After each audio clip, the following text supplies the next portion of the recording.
Jalan Nyamplungan merupakan salah satu jalan strategis yang berada di kawasan wisata religi Sunan Ampel.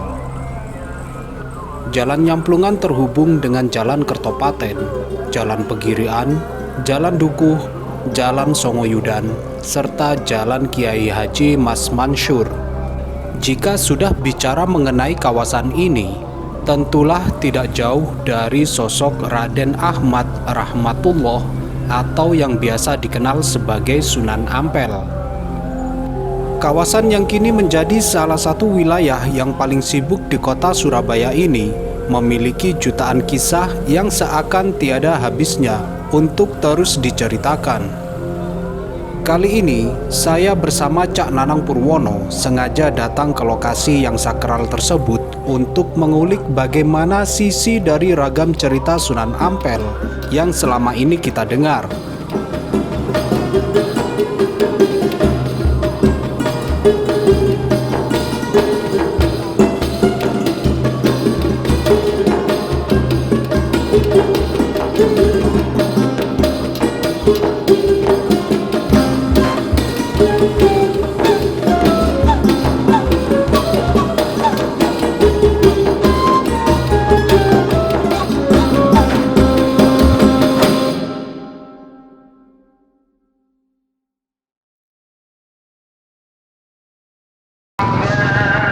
Ya, sahabat pusaka, sahabat Nusantara, dan pegiat rempah di seluruh Nusantara. Saat ini saya berada di kawasan wisata religi Sunan Ampel bersama pegiat sejarah Nanang Purwono. Dan dalam kesempatan ini kami berdua akan mengulas mengenai bagaimana jalur rempah sejak bahkan sebelum di era penjajahan Belanda yang ada di Nusantara ini. Begitu Pak Nanang ya? Ya, betul. Ini yang sangat menarik, Mas Saiful, juga kawan-kawan, sobat pusaka, sobat Nusa, pegiat rempah dimanapun Anda berada. Mengapa pula kita ini datang ke kawasan wisata Sunan Ampel? Sunan Ampel atau kemudian yang kita kenal dengan kawasan wisata di sini, ada masjid, ada makam, itu sudah ada sejak abad ke-15, Mas Saiful, yang artinya di era Kerajaan Majapahit. Dan kira-kira mengapa kita datang ke kawasan ini? Karena disitulah tersimpan satu simbol-simbol tentang rempah-rempah itu sendiri. Mengapa ada simbol di situ? Kira-kira apa kaitannya dengan zaman di era Kerajaan Majapahit dan kemudian Sunan Ampel itu sendiri?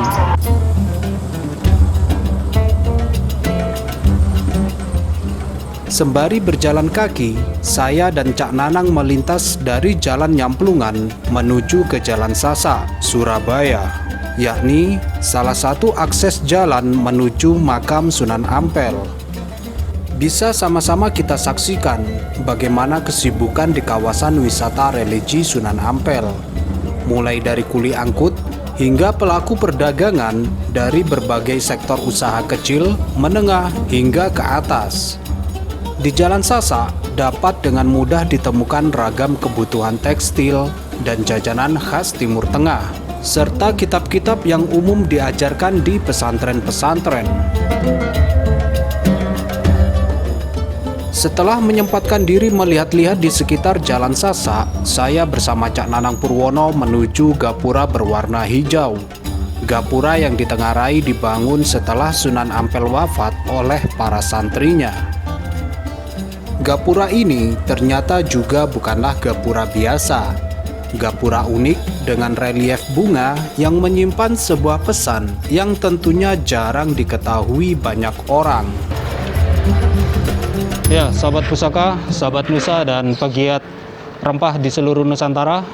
Saat ini kita berada di sekitar Jalan Sasa, yakni di kawasan wisata Sunan Ampel, di mana di lokasi ini akan kita mengeksplorasi sesuatu yang tersirat yang sampai saat ini belum ada sedikit lah, kalau kita katakan sedikit orang yang memahami mengenai hal ini.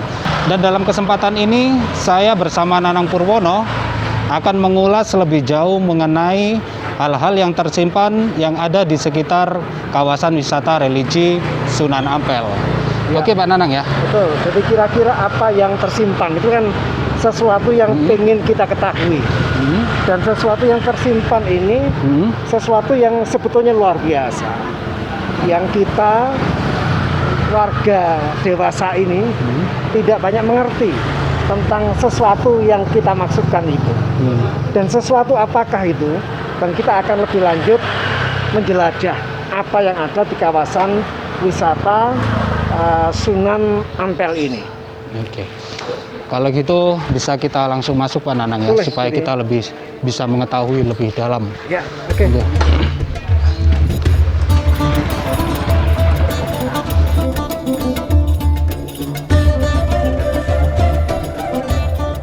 Seperti yang disampaikan Cak Nanang Purwono, Gapura Munggah terletak di sisi paling selatan dari titik lokasi makam Sunan Ampel. Dari gapura ini juga bisa kita lihat bagaimana relief bunga cengkeh tergambarkan. Relief tersebut tergambar pada sisi kanan dan kiri gapura, juga pada bagian tengah dari cungkup gapura.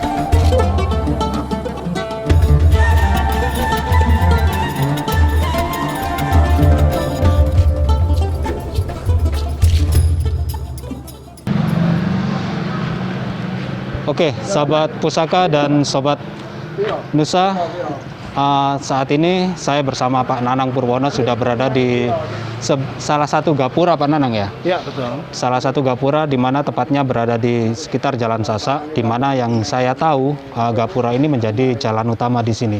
Namun ada hal apa ini kira-kira Pak Nanang di gapura ini Pak Nanang? Mas Saiful, jadi kita ini berada di salah satu gapura yang ada di wilayah kompleks masjid dan makam Sunan Ampel.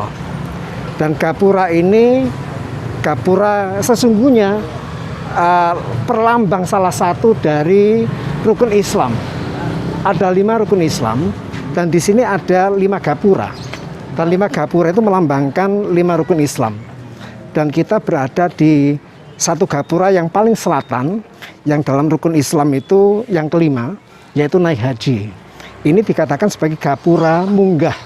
Gapura munggah, naik. Munggah artinya naik. Jadi rukun Islam yang kelima yaitu naik haji. Nah, yang unik adalah dari gapura ini, dari kelima gapura yang ada, itu semuanya berbentuk terkonstruksi dengan pola sifat gapura padurokso. Gapura padurokso itu sebuah konstruksi bangunan gapura yang menyatu pada bagian atapnya. Di era Kerajaan Majapahit ada 2 macam gapura, satu padurokso dan satunya lagi bentar. Kalau bentar itu tidak ada kesatuan di atas, jadi terbuka. Tapi ketika padurokso bagian atasnya menyatu seperti yang kita lihat di sini, menyatu. Nah, jadi ini sesuatu yang bisa jadi perlambang ada di kawasan yang dianggap penting di sebuah kawasan di komplek ini. Dan apa pentingnya? Kita tahu bahwa ini berada di komplek masjid dan makam junjungan atau Sunan, yaitu Sunan Ampel. Nah, kalau kita perhatikan di salah satu gapura paling selatan ini, kita tahu ada relief yang bisa kita amati. Relief ini ada di kiri kanan gapura dan satu lebih kecil ada di mahkotanya. Nah, inilah yang saya duga sangat kuat merupakan gambaran relief dari bunga cengkeh. Salah satu dari jenis rempah-rempah yang pernah ada di Nusantara. Bahkan hingga sekarang sesungguhnya. Jadi rempah-rempah itu. Nah, ini terpotret di sini. Ada cengkeh di kiri kanan. Selain itu, pada gapura munggah ini juga terdapat sebuah ukiran kayu yang bertuliskan aksara Jawa. Uniknya, inskripsi aksara Jawa tersebut baru disadari tidak lama ini, yakni sekitar tahun 2016 lalu. Dan yang lebih mencengangkan lagi, inskripsi itu memiliki arti sebuah doa. Karena ini adalah pintu masuk ke kawasan komplek ini, ada satu inskripsi. Inskripsi dalam bahasa Jawa kuno gitu ya, yang berbunyi Adono Walewo Wowodo. sebelah kiri. Kemudian di sebelah kanan berbunyi Arongo Asosowopo. Artinya adalah barang siapapun yang masuk wilayah ini melewati gerbang ini, insya Allah mereka akan selamat. Jadi ada unsur doa bagi siapapun peziarah yang akan masuk ke masjid maupun yang akan datang ke makam Sunan Ampel. Ya, jadi itu arti inskripsi yang bisa kita dapatkan di satu pintu paling selatan, gapura paling selatan. Artinya dari dua inskripsi ini bermakna doa gitu Pak Nanang ya. Jadi kita masuk ada nilai doa. Kemudian juga yang menjadi bahasan kita terkait dengan kawan-kawan pecinta rempah di Nusantara, bahwa di tempat ini pada abad ke-15 itu sudah muncul relief-relief, gambar-gambar tentang potensi alami yang digunakan, dipakai, dimanfaatkan oleh masyarakat di sini yang kala itu bernama Ampel Dento. Ya, jadi untuk lebih jelasnya lagi kita coba melacak lebih jauh lagi apa yang bisa kita ungkap. Artinya Sobat Pusaka dan Sobat Nusa ya, sejauh ini kalau kita datang berziarah ke Sunan Ampel, mungkin melewati gapura ini hanya kita kira ini gapura biasa, tapi ternyata ada sebuah makna yang tersirat di sini Pak Nanang ya. Betul, betul. Dan bisa dikatakan juga kalau diperkirakan ya, usia dari kayu yang bertuliskan aksara Jawa ini, Ya, ini sudah atau inskripsi tadi itu lebih dari kurang lebih 600 tahun. sekitar 600 tahun ya. 600 tahun itu artinya 6 abad sudah 6 abad ya. ya. Artinya setelah Sunan Ampel mungkin. Ya, pada saat Sunan Ampel wafat begitu kemudian terbangun ini ada makna baik yang akan sholat di masjid maupun akan berziarah ke makam Sunan Ampel yang didoakan agar siapapun berziarah selamat adanya selama mereka berkunjung dan berziarah. Oke, Sobat Pusaka dan Sobat Nusa, itu tadi sedikit mengenai ini ya, gapura pertama dari 5 gapura yang tadi disampaikan oleh Cak Nanang Purwono. Ya. Oke, kita lanjut.